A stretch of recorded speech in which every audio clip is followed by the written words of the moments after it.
Hey, I'm Candace, your host, and if you're ready to grow your business and build your authority by getting booked on podcasts, I've got something special for you. I'm launching a brand new course that will walk you through exactly how to get booked on podcasts. Everything from identifying the right shows to pitching, preparing for interviews, and leveraging your guest appearances for growth. Plus, if you sign up for the waitlist now, you'll get early access to the course and these special bonuses. When you officially enroll in the course, you'll save $50 and get a free one-on-one strategy call with me to help you prep your speaking points and align your offers. These bonuses are limited and end on April 13th, so make sure to sign up today. Head to the link in the show notes to join and get started on your podcast guesting journey. I can't wait to help you get booked and start sharing your message with the world. Now let's dive into today's episode.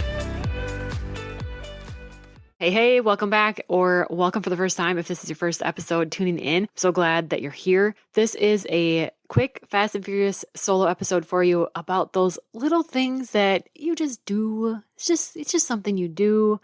For example, here's some in my own life. This podcast is about 3 years old. For the first 2 years of its life, it was literally something that was just a little thing that I did. Just a little thing for fun. I would brush it off. I'd downplay it. Oh, it's just for fun. Did you know that 90% of podcasts don't get past episode 3? And this is episode 135. That kind of blew my mind when I heard that statistic. The second example that I have for, just little things that I do, just something I do for fun, is the guided meditations and journaling that I create and make. I had a really strong nudge in 2022 to go get my meditation coaching certification. So I took a 3-month course where I learned how to write meditation scripts, different styles, how to record them. And it was always just something that I didn't really know why I wanted to do. I just knew I was really called to it. And then my friends would ask me to write one up or make one for an event they were running, or a retreat for the mornings for people to do to open the event. It was something that just came really naturally to me, and I love to do it, and I can write scripts really fast if I know like the theme and what I want to do. But again, it was just that thing that was just a little something I do, just a little something on the side. What it actually took for me to even notice and recognize that these were things that were actually talents of mine, these were things that were worthwhile to other people, that were beneficial to other people, was comments from others. Actually, with the podcast, I think it's when I started having guests on that they would comment, or they would listen and they would say, I can't believe that you edited it so much that our episode sounded so good after what actually came out while we were chatting. Or they would be excited because maybe this is their first podcast they've ever been on, and now it was something that was a big deal and a big comfort zone pusher for them. So it took lots of comments like that for me to recognize that this was a kind of a big deal. For the podcast, if I think about the fact that you're listening to me speak these words, that you intentionally took time out of your day to either click on this link or head to whatever streaming service you like to use, and you are playing this, that hit me like a load of bricks about a year ago. And that's when I started taking this podcast much more seriously. Not that you probably even noticed, because I still showed up. I still got episodes out. I still almost religiously for almost 3 years now, I've been posting an episode every Tuesday, sometimes with guests and sometimes with myself, but I've never been more serious and specific and had so much clarity about where this show is going and what I want to share on it than I have recently, because of that moment in time where it hit me, where I finally listened to other people saying, you're good at this, or you're a good interviewer, or things like that. I am still learning how to accept compliments and not like throw on the old, like when someone tells you, oh, I love your shirt, the knee-jerk reaction I have to be like, oh yeah, I just got it at Old Navy. It was on clearance. It was like $5. Like, to want to explain that, whatever it is, you know what I'm talking about. I am really actively working on being like, thanks. Thank you. I received that. Thank you so much. And so it took people telling me, hey, this was awesome. The meditations I would make, people after the events would be like, where can I get more of these? And I'd be like, I don't know, because it's just a little something I did. It's just a little something I do. So now you actually can, in fact, get more of them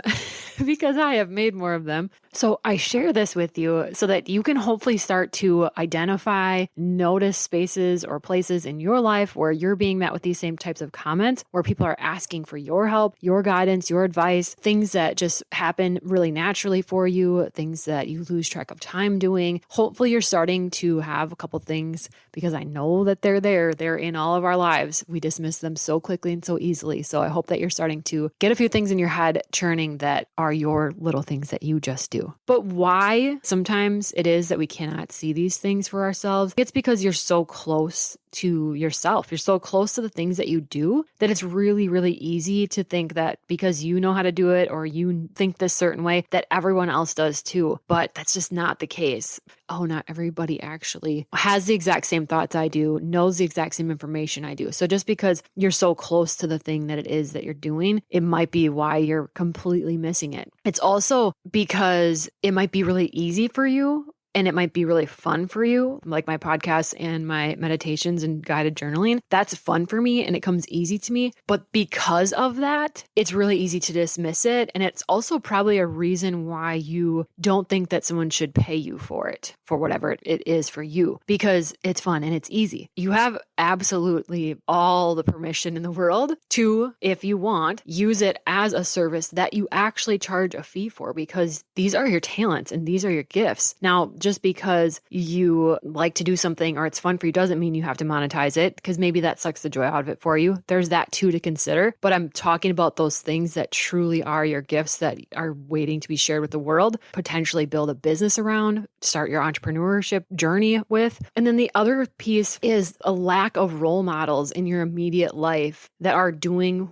what it is that you're good at or that you have these special gifts and talents in. There's no one in my immediate circle that's a podcaster. There's nobody that even wanted to start a podcast, right? Sometimes that lack of entrepreneurs in your family line or in the people around you or in your friend group, that might be another reason why you're dismissing this quickly, because you don't have anyone showing you that this is a thing, that this could be and this could work for you. The last piece, this is a big one and it encompasses a lot of things. I'm just going to call it our mindset. This is very much a female thing. I think our world was created by men, and so they don't have some of these pieces. But as females, there's this mindset piece of maybe a fear of failure, imposter syndrome, the pressure that society puts on us to have this like work-life balance. Those kinds of things aren't really put on men typically. They can really get in our head and hold us up and think, yeah, this would be great for somebody else, but not for me. When the reality is, if it's on your heart, if you're thinking about it, I already know for a fact that you have the ability and the tools and the know-how to make it happen, because I believe firmly that it wouldn't be on your heart. You wouldn't have the idea if it wasn't for you. What has worked for me to get past these things, to get through these things, to,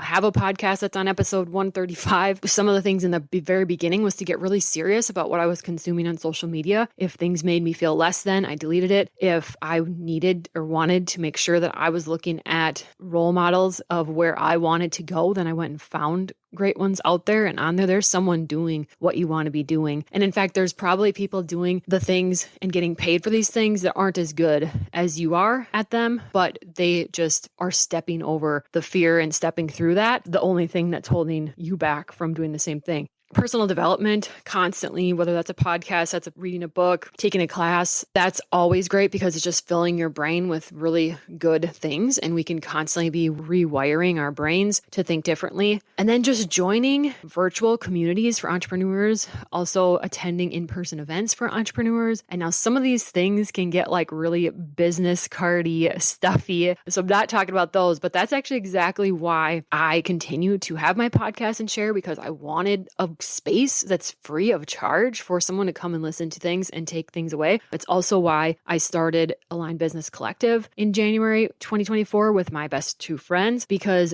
we are living that entrepreneur life and we know that there's a lack of spaces for really authentic, feminine, introverted energy around business and entrepreneurship, and we wanted to create that space. So we do have a monthly membership that is virtual, very affordable, and then we also have different events happening in person quarterly. The next one is coming up, depending on when you're listening to this, June 21st in Red Wing, Minnesota, called How She Did It. I'll link all that in the show notes for you if you are really wanting to get in the room with other people, because I cannot tell you how getting in the room with other entrepreneurs that are specifically women that are living this life, that are proof that I can too, it was the single best thing that sped up my own process and my own belief in myself. So hopefully that helps you, one, notice some of those just those little things that you do for fun. And if there are some of those things that possibly are a business for you in the future or that you are ready to take serious, go and do some of those things that I talked about of just moving through some of those pieces that we talked about. So hopefully that helps. If you liked the episode, share it, tag a friend, share it on social media, tag me. I would love to hear from you. I always wonder what you guys think of the episodes, and we'll see you next week.